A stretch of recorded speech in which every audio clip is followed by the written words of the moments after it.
Paling tidak Bapak Ibu, ya, kita dapat kunci, Pak. Kunci cepat melewati sirat. Apa itu? Berjalanlah ke masjid di subuh, ya, untuk salat subuh. Itu. Mudah-mudahan kita ni Bapak Ibu yang hadir ni lah, ya, insya-Allah selamat kalau ya, masya'in fi zulmi, ya, berjalan dalam kegelapan malam ilal masajid untuk salat subuh ke masjid. Itu hadis Ibnu Majah, hadis sahih Ibu. Ya, sambil berdoa tadi ya, Allahumma ja'al fi qalbi nuran wa fi sam'i nuran wa fi lisani nuran wa fi basari nuran wa fi sam'i nuran dan seterusnya. Allahumma ja'alli nuran. Nah, bacalah doa itu Ibu. Atau yang tidak bisa Bu, baca bahasa Indonesia saja. Ya Allah, jadikanlah badan saya bercahaya, mata saya bercahaya, ya, pendengaran saya, baca begitu. Tapi usahakan yang bahasa Arab yang diajarkan Nabi itu.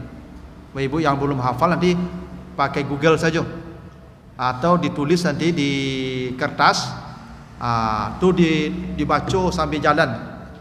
Kamu saja.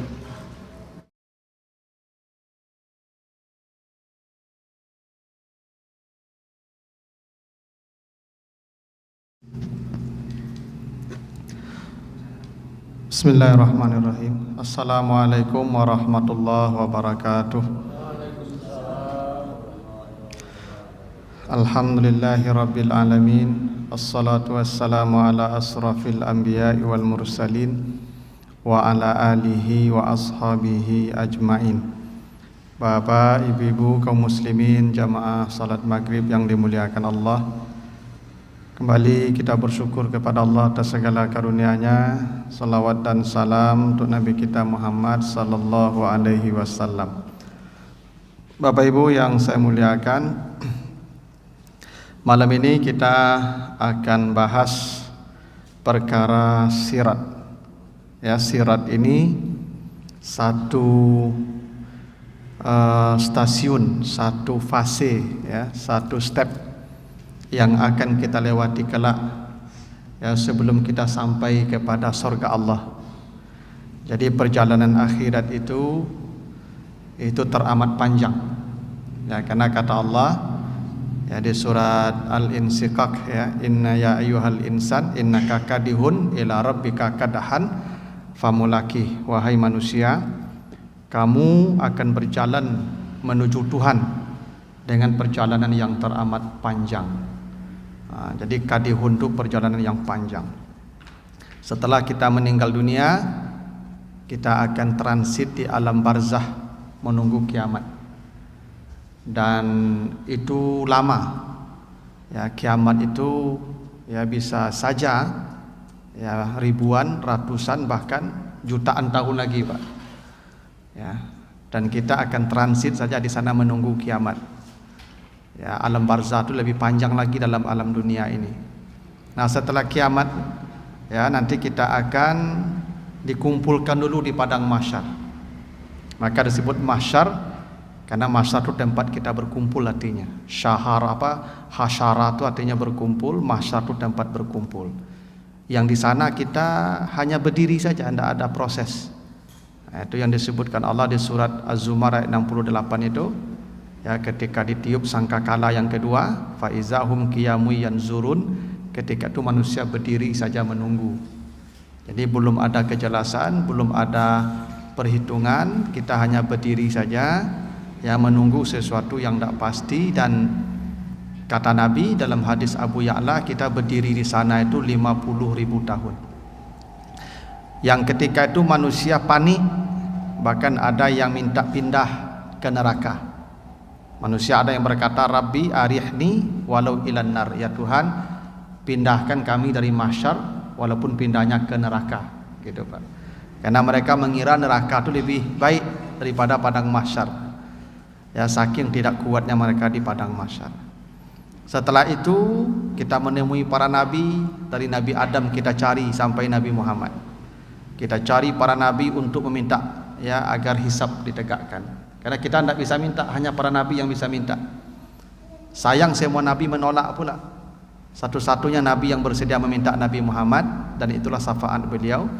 Maka beliau mengangkat tangannya kepada Tuhan, maka Tuhan, ya, mengabulkan dan kita mulai perhitungan. Hisab namanya, Pak. Dan hisab itu lama.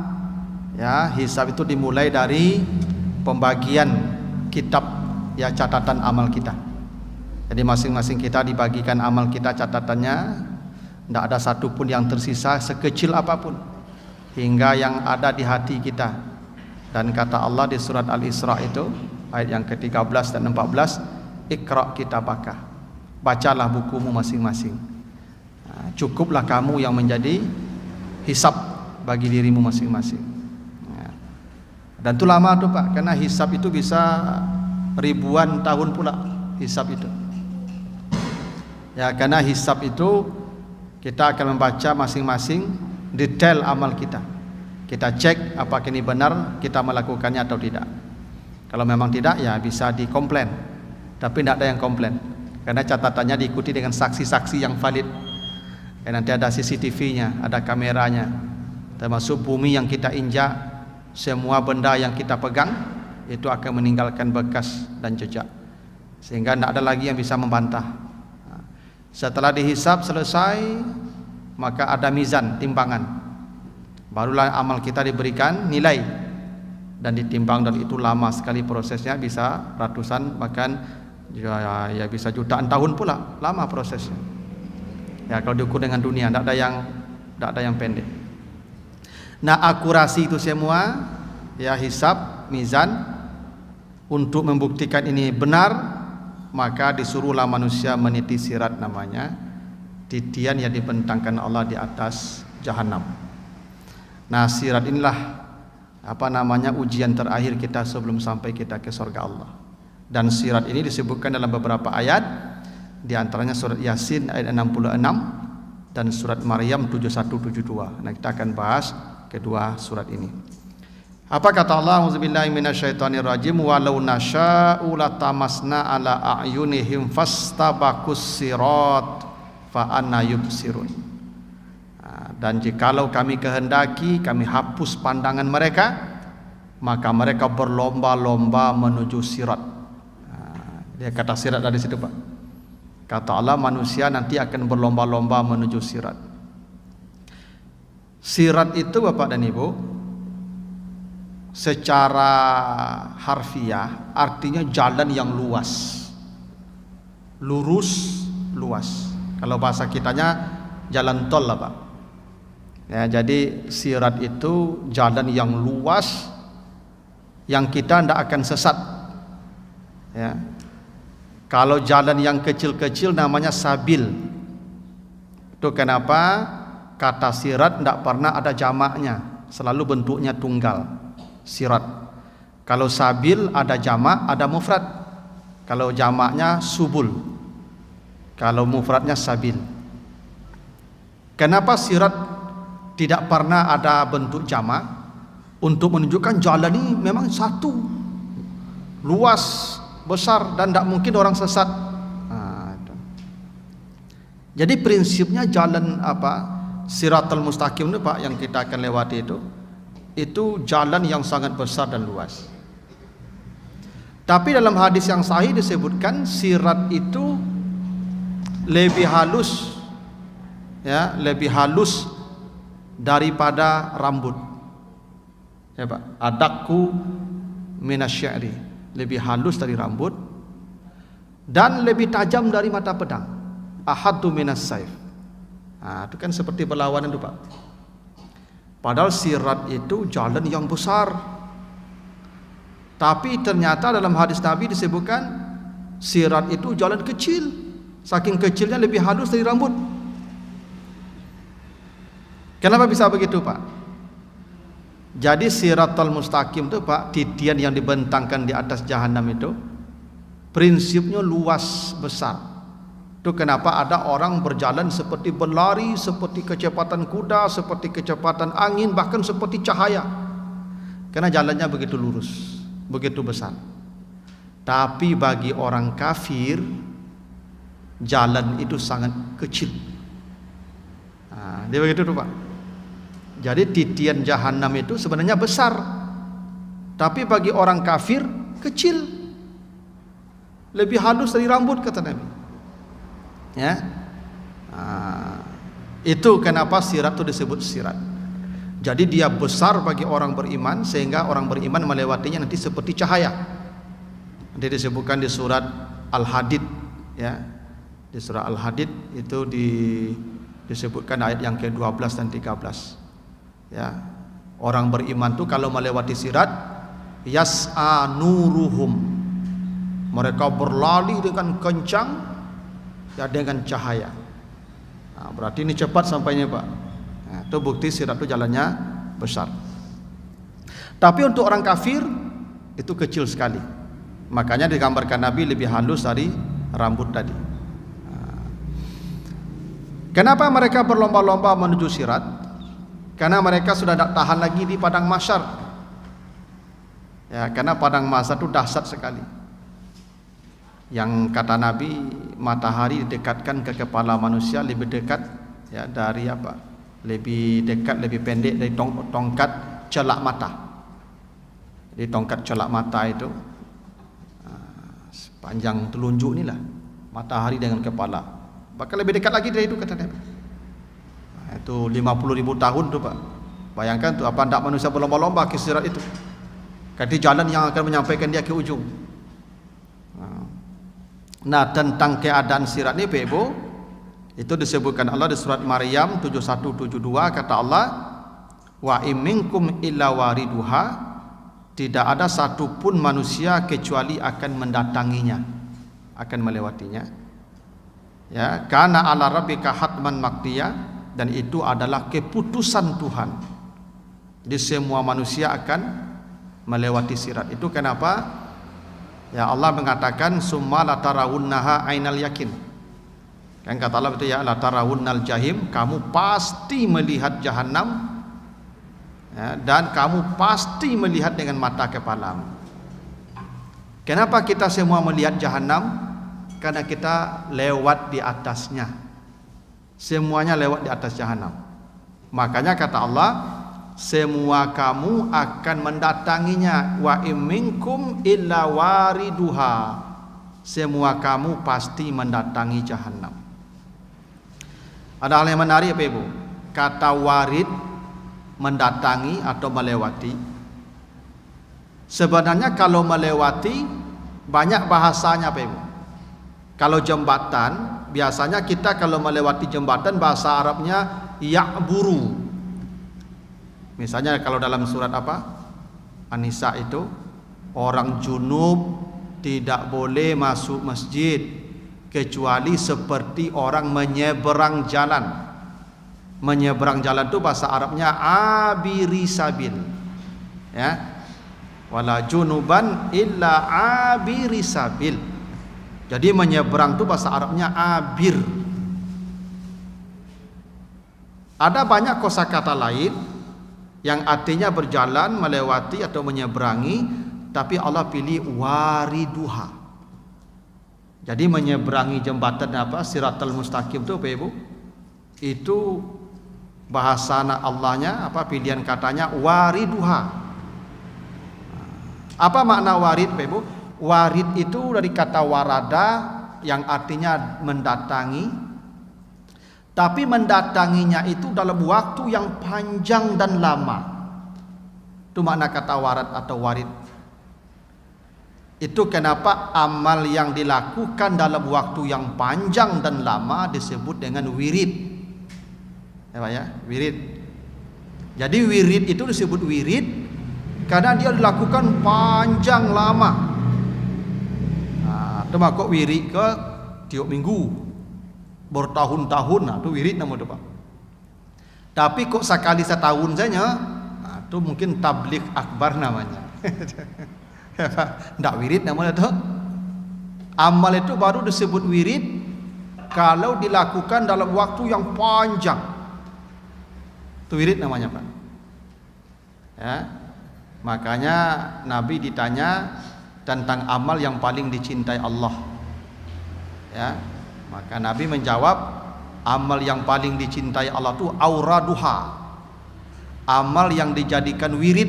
Nah, maksudnya amal itu dikerjakan dalam jangka waktu yang panjang dan tidak putus-putus. Itu dicintai Allah, walaupun sedikit.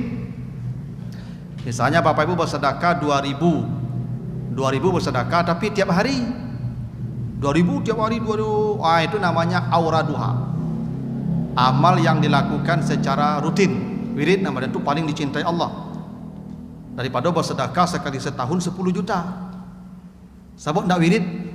Yang 10 juta setahun itu tidak wirid namanya. Yang 2.000 tiap hari itu wirid namanya. Jadi kata Allah, semua kamu akan mendatangi jahanam, tapi wariduha. Apa maknanya itu? Meniti jahanam itu dalam waktu yang panjang. Itu maka warid.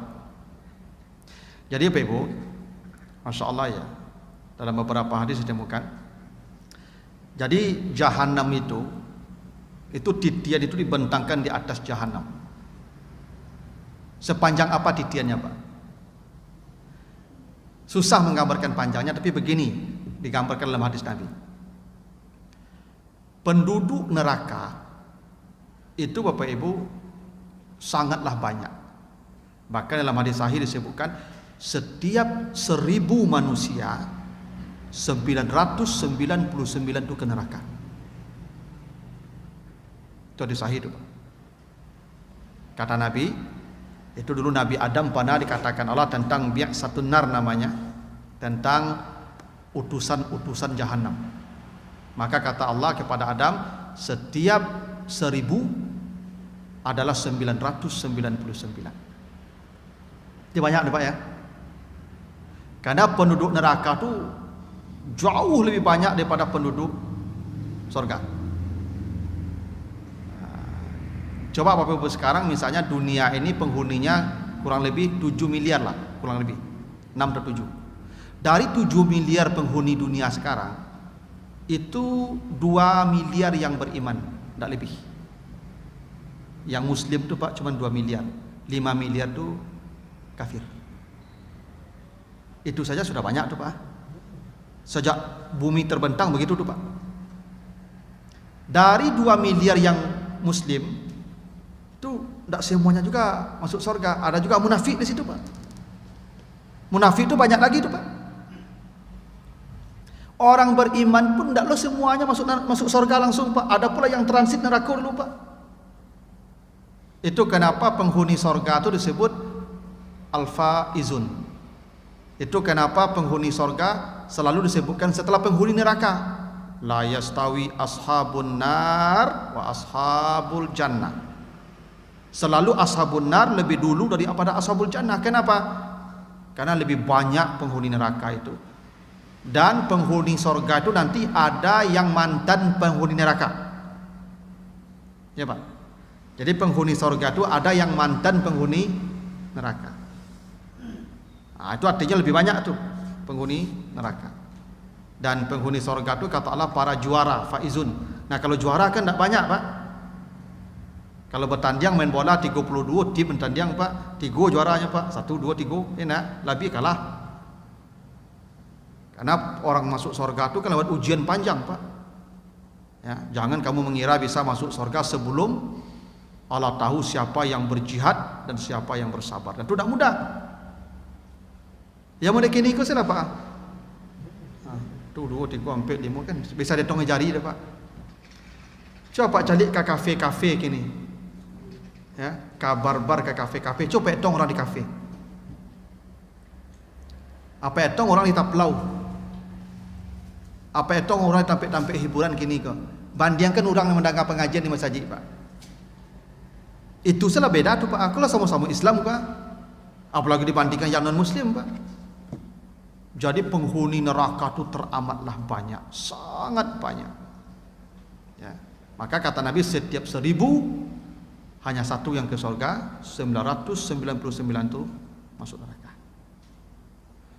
Dan penghuni neraka yang banyak itu Pak, yang sangat banyak itu. Satu penghuni neraka badannya dibesarkan oleh Allah, yang kata Nabi dirsuhu mislal Uhud, yang satu giginya sebesar bukit Uhud. Pak Bayo tu Pak nak. Jadi orang masuk neraka tu Pak, besok giginya ciek segadang bukit Uhud. Telinganya kata Nabi sab'una zira'an, 70 hasta. Jadi telinga orang penghuni neraka itu Pak 70 hasta, 60 meter Pak. Lawe telinga Pak 60 meter. Kata Nabi, baina mangkabai, lebar pundaknya penghuni neraka itu Pak, lebar pundaknya itu masih rata salah satu ayam, perjalanan 3 hari dengan kendaraan. Ya Pak, mereka kadang tuh Pak tuh, ya, giginya segadang buki Uhud cie, telingonya cie selebar 70 hasta, pundaknya lebarnya 3 hari perjalanan dengan kendaraan. Itu satu penghuni neraka. Dan bayangkan banyaknya tadi Pak. Bayangkan kalau disusun penghuni neraka itu Pak dengan besar segitu tuh, dengan jumlah yang segitu, sal panjang jahanam kira-kira tuh Pak.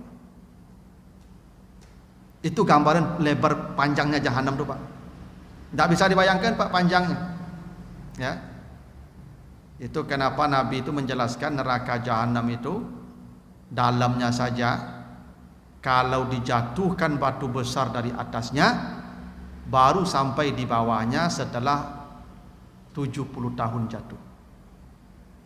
Ya Pak. Lau ursilat hijaratun min fawqiha lawasalat ila ka'riha ba'da sab'ina kharifah. Kalau dijatuhkan batu besar dari atas jahanam baru sampai di bawah setelah 70 tahun batu itu jatuh. Dalam dah Pak. Jadi jahanam itu kata Allah dibentang, pas sirat tadi dibentangkan di atas jahanam. Itu kenapa wariduha, kita melewati jahanam itu dalam jangka waktu yang sangat panjang.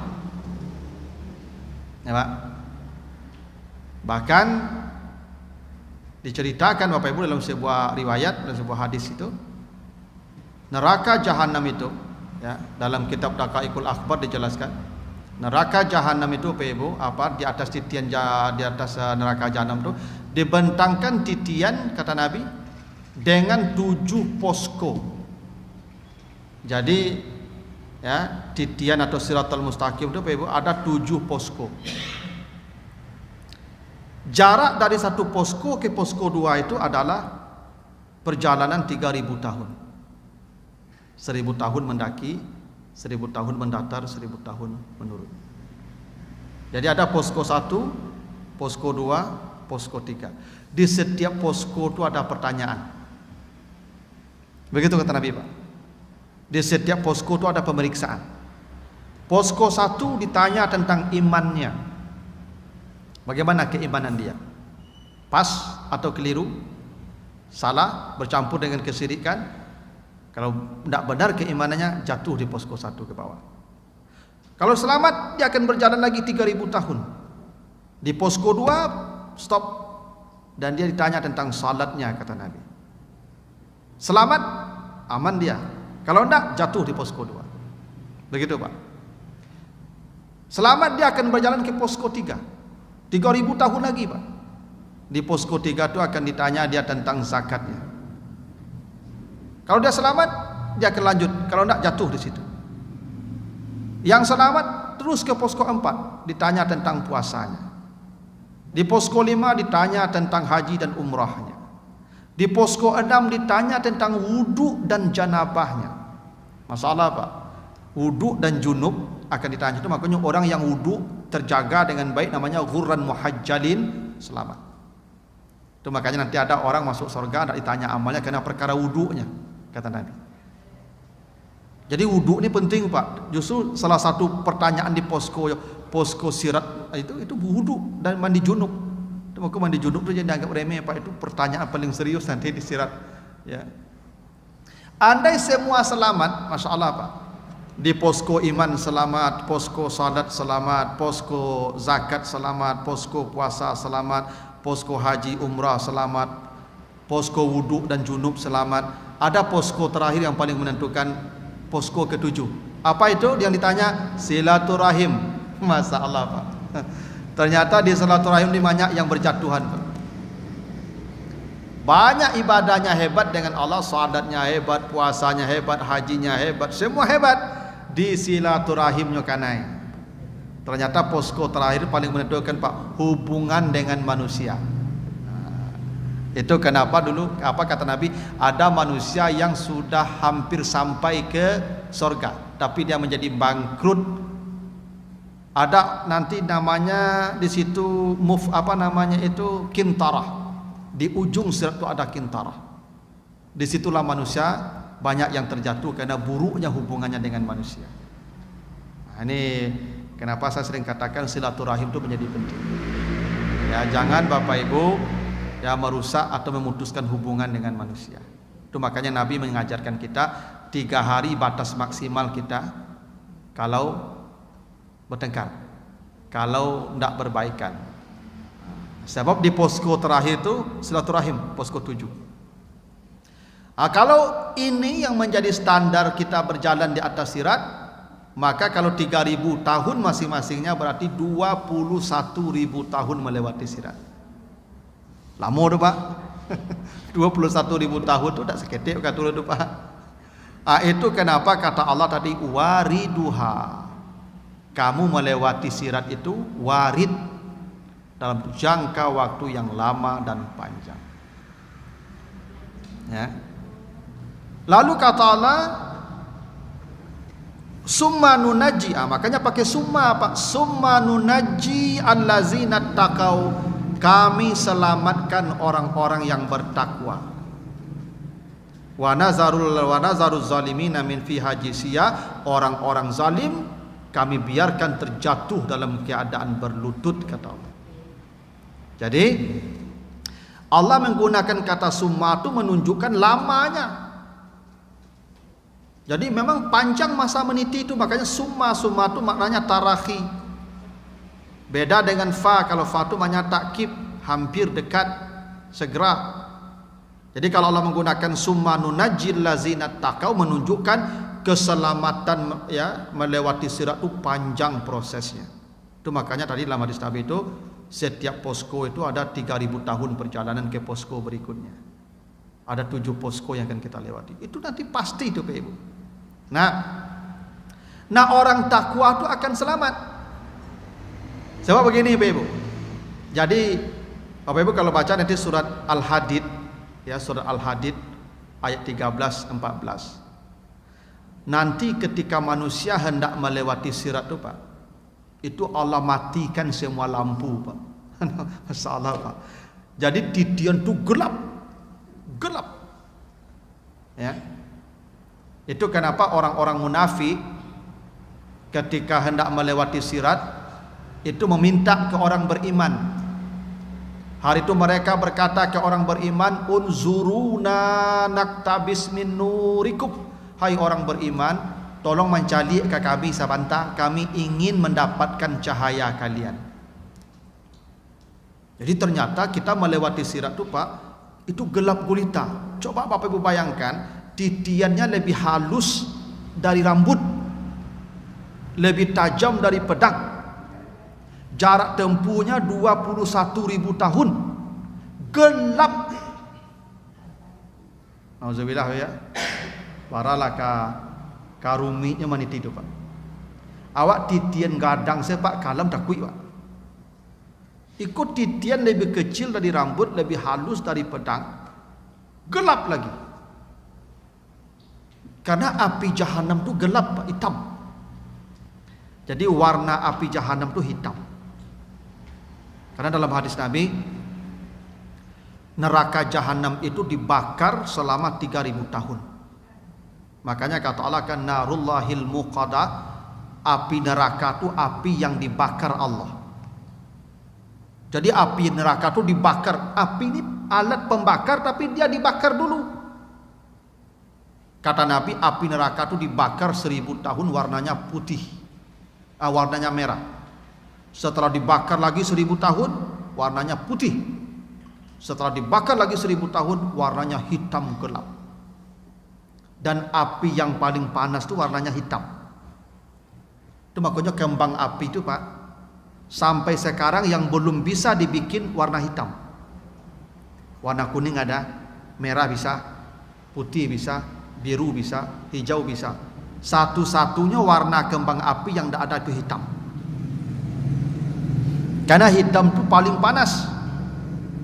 Dan api jahanam itu warnanya hitam pekat. Hitam pekat. Dan kita akan mendidih dari sebab. Makanya tidak ada petunjuk. Ya. Jadi ketika hendak meniti sirat itu Pak, dimatikan Allah, gelap, semua gelap. Masalah itu Pak, titiknya sekecil itu kita meniti dalam keadaan gelap dan panjang. Ya. Tapi kata Allah, orang beriman diselamatkan, orang bertakwa diselamatkan. Nah, jadi kalau orang itu bertakwa, Bapak Ibu, nanti kata Nabi, dia melewati sirat dengan ragam-ragam kecepatan.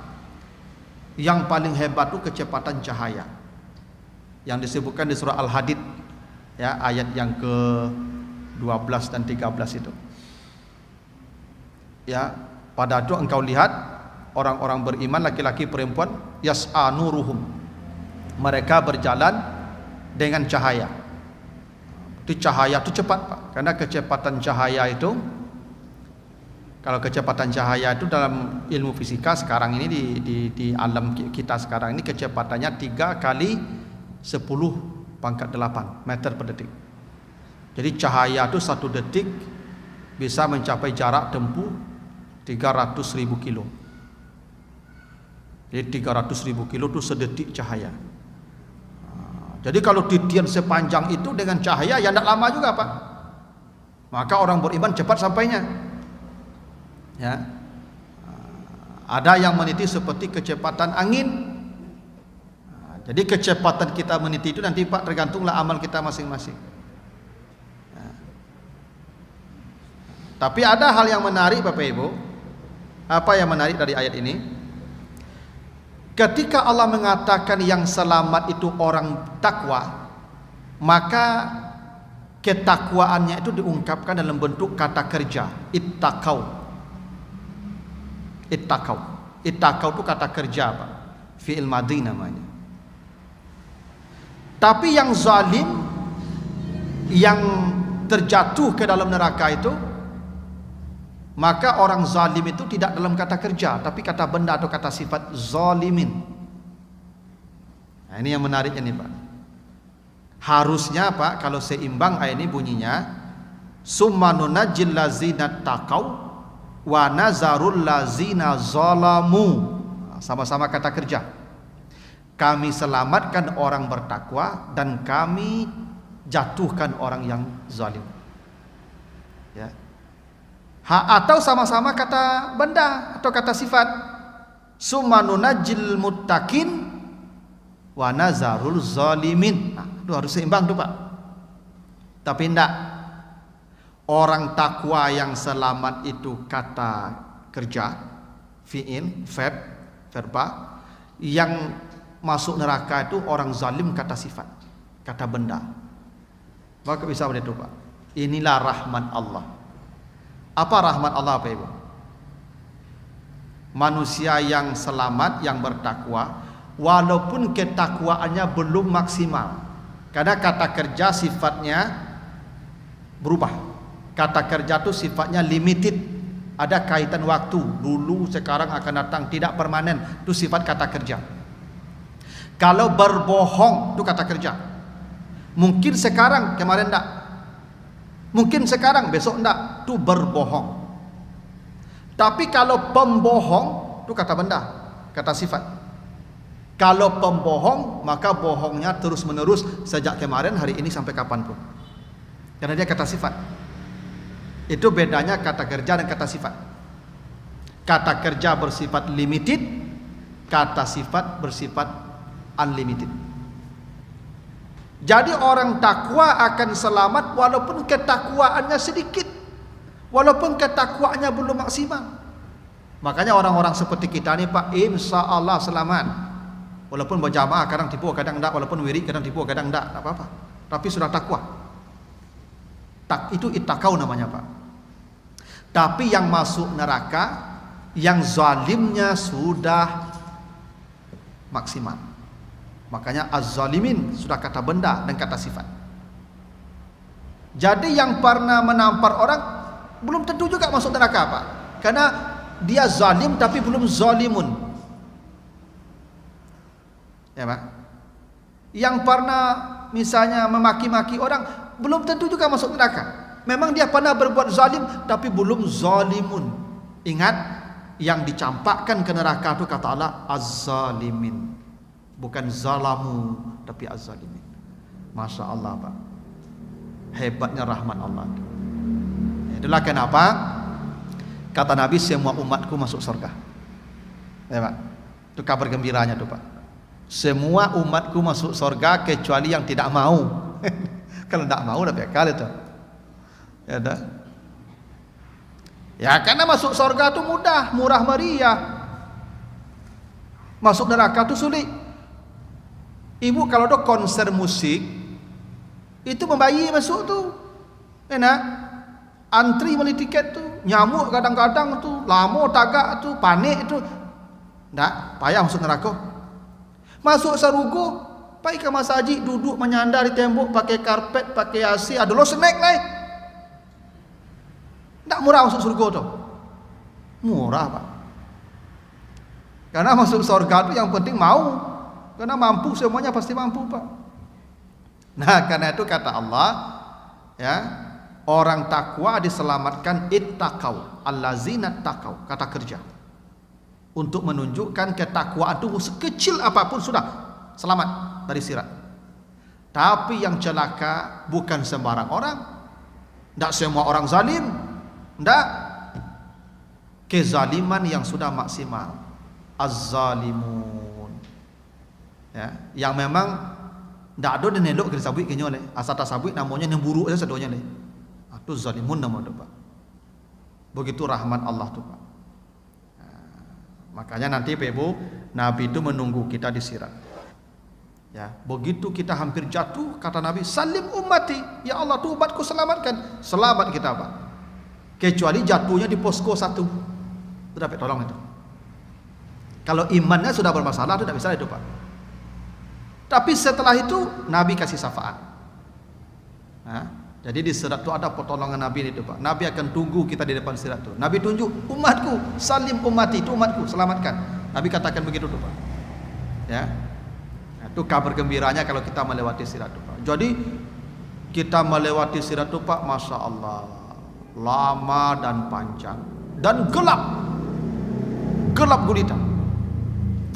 Tapi Bapak Ibu, kalau Bapak Ibu tanya, Ustaz, ada enggak amal yang bisa membuat kita ya terang jalan menuju sirat? Ada. Apa jalannya? Hadis riwayat Ibnu Majah. Apa kata Nabi? Basyiril masyaina fi zulmi ilal masajid bin nurit tam yaumal qiyamah. Kata Nabi, berikan kabar gembira kepada semua yang berjalan dalam kegelapan malam menuju masjid untuk salat subuh. Mereka lah yang mendapat cahaya yang paling terang nanti di akhirat. Ada ternyata, Pak.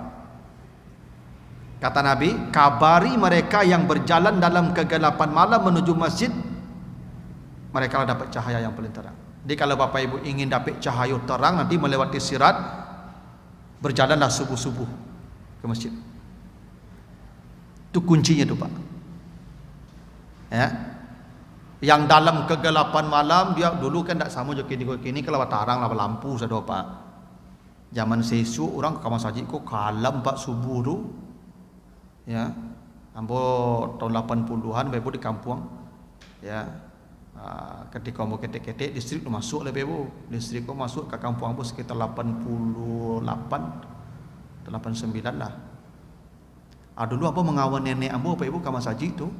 Subuh-subuh tu pakai sulu, Pak. Dari bambu ku Ibu ya. Bagi minyak tanah tu, Pak. Tu hitam tuang tu. Ada, Pak. Ya, iya warna tu kaigong, Pak. Ya lah tan di buku dia kok ha. Ada. Subuh-subuh tu berjalan je ngawan nenek ambo pakai masjid, Pak. Yang berjalan dalam kegelapan itulah kata Nabi, kabari mereka dengan berita gembira, mereka lah yang paling terang cahayanya melewati sirat. Salah. Kalau bapak ibu menjaga subuh ke masjid, berjalan ke masjid subuh, tidak akan susah melewati sirat. Itu kenapa Nabi itu Pak setiap datang ke masjid, Nabi berwuduk di rumah dulu. Ya, Nabi kebiasaannya begitu Pak. Kalau ke masjid itu wuduknya di rumah. Sepanjang jalan ke masjid Nabi berdoa. Hadis Muslim. Apa doa Nabi jalan ke masjid Pak? Allahumma ja'al fi qalbi nuran wa fi lisani nuran wa fi basari nuran wa fi sam'i nuran wa fi amami nuran wa fi fawqi nuran wa tahti wa fawqi nuran wa tahti nuran Allahumma ja'al li nuran. Itu doa Nabi itu Pak. Sambil jalan Nabi berdoa, ya Allah jadikan hati saya penuh cahaya, lidah saya bercahaya, mata saya bercahaya, telinga saya bercahaya, ya depan saya bercahaya, belakang saya bercahaya, depan atas saya semua bercahaya. Karena orang-orang yang berjalan ke masjid itu Pak akan diberikan cahaya oleh Allah nanti. Makanya doanya tuh baca doa tuh Pak. Kalau pergi ke masjid baca doa tuh. Allahumma ja'al fi qalbi nuran wa fi lisani nuran wa fi basari nuran wa fi sam'i nuran wa amami nuhra wa nuran wa khalfi nuran wa fawqi nuran wa tahti nuran Allahumma ja'al li nuran. Itu doa Nabi itu Pak. Kita berjalan menuju masjid itu minta cahaya, karena nanti kita melewati sirat dalam kegelapan. Makanya di surah Al-Hadid ayat yang ke-13 orang beriman berjalan melewati sirat dengan cahaya, karena mereka minta cahaya dulu. Itu. Makanya kalau dengan cahaya cepat. Ya, apalagi kalau cahaya itu kendaraan kita. Ya. Ini doa ini dihafal nih Pak Ibu. Diamalkan. Ya. Nah, kau jalan ke masjid mota kare saya berdua Pak Ibu. Ya. Ibu-ibu tuh kalau lewat jalan berdua ke masjid mota saya sepanjang jalan. Ya. Ke masjid kau berdoa Ibu. Ya. Allahumma ja'al fi qalbi nuran. Nanti ibu baca, cari di Google doa berjalan menuju masjid, keluar dia tuh. Bacalah di Google tuh sambil berjalan. Jangan bapak ibu pergi ke masjid di berjalan tuh tak baca doa tuh rugi. Itu cahaya terang kita melewati sirat nanti tuh. Kok minta cahaya pada dak sadonya. Bisu ibu kalau melewati sirat tuh seperti mana apa ibu cari ada apa namanya tuh Pak, manusia listrik. Ada orang kan pakai pakaian kostum yang berwarna-warni mah, bercahayu-cahayu Pak. Ada kostum yang pakai bola tu Pak, bola lampu. Ibu citu besok lewat sirat tu lampu-lampu badan ibu tu. Ya Pak, bercahaya tarang. Itu kendaraan besok tu. Itu doanya begitu tu. Jadi berwuduk dari rumah, jangan wuduk di siko. Jangan wuduk di masjid, wuduknya di rumah. Setelah wuduk, berjalan ke masjid. Baca doa tadi, Allahumma ja'al fi qalbi nuran wa fi lisani nuran wa fi basari nuran wa fi sam'i nuran. Begitu seterusnya. Oh yang tinggal di masjid tapi akal itu. Nyalah tinggal di masjid, lah tibu mah. Ini berjalan ke masjid itu doanya. Ya. Wah, tahu keluar dulu. Kan? Sudah wuduk putar keluar dulu. Itu sama baca doa tu saya. Ya. Itu alasannya kenapa dalam hadis Muslim tu Nabi doanya minta cahaya. Karena ada hubungannya cahaya kita melewati sirat itu nanti. Ya. Dengan cahaya kita berjalan dalam kegelapan malam menuju rumah Allah itu.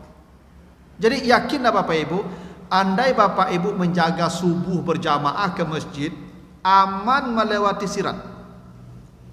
Karena yang paling sulit melewati sirat itu nanti orang munafik.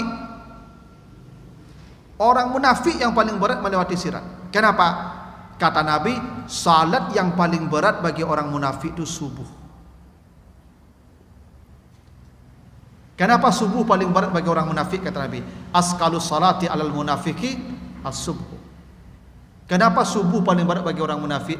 Kerana subuh kok kalam, tak nampak di orang munafik tu kalau beribadah nyoria.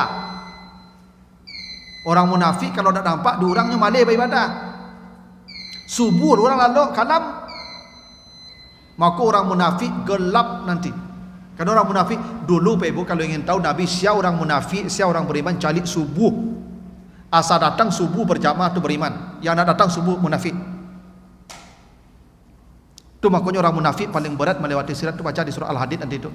Ayat 12-13 itu. Yang paling berat melewati sirat itu orang munafik. Kenapa? Orang munafik itu tidak akan berjalan subuh ke masjid. Kalau ada orang, dulu Nabi begitu Pak, kalau tidak datang dia subuh, munafik tuh. Nah, tapi apa, jangan salah paham loh, kok sagang, kok munafik sih. Wah tuh tidak subuh ke masjid. Itu hadis sahih tuh. Yang paling berat salat bagi orang munafik itu subuh. Itu makanya meniti sirat yang paling berat orang munafik. Karena pasti mereka akan datang subuh.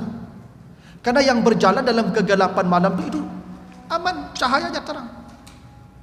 Itu Pak. Jadi paling tidak Bapak Ibu, ya, kita dapat kunci Pak. Kunci cepat melewati sirat. Apa itu? Berjalanlah ke masjid di subuh, ya, untuk salat subuh. Itu. Mudah-mudahan kita ini Bapak Ibu yang hadir inilah, ya, insya Allah selamat kalau ya, masyain fi zulmi, ya, berjalan dalam kegelapan malam ilal masajid untuk salat subuh ke masjid. Itu hadis Ibnu Majah, hadis sahih Ibu. Ya, sambil berdoa tadi ya, Allahumma ja'al fi qalbi nuran wa fi sam'i nuran wa fi lisani nuran wa fi basari nuran wa fi sam'i nuran dan seterusnya. Allahumma ja'al li nuran. Bacalah doa untuk Ibu. Atau yang tidak bisa Bu, baca bahasa Indonesia saja. Ya Allah, jadikanlah badan saya bercahaya, mata saya bercahaya, ya, pendengaran saya, baca begitu. Tapi usahakan yang bahasa Arab yang diajarkan Nabi itu. Ibu yang belum hafal nanti pakai Google saja, atau ditulis nanti di kertas, itu dibaca sambil jalan. Kamu saja. Ada ya? Inilah fase yang akan kita lewati yang namanya sirat. Ya begitu Pak, mudah-mudahan ada manfaatnya. Lebih kurang mohon maaf. Subhanakallahumma wa bihamdika asyhadu an la ilaha illa anta astaghfiruka wa atubu ilaika. Wassalamualaikum warahmatullahi wabarakatuh.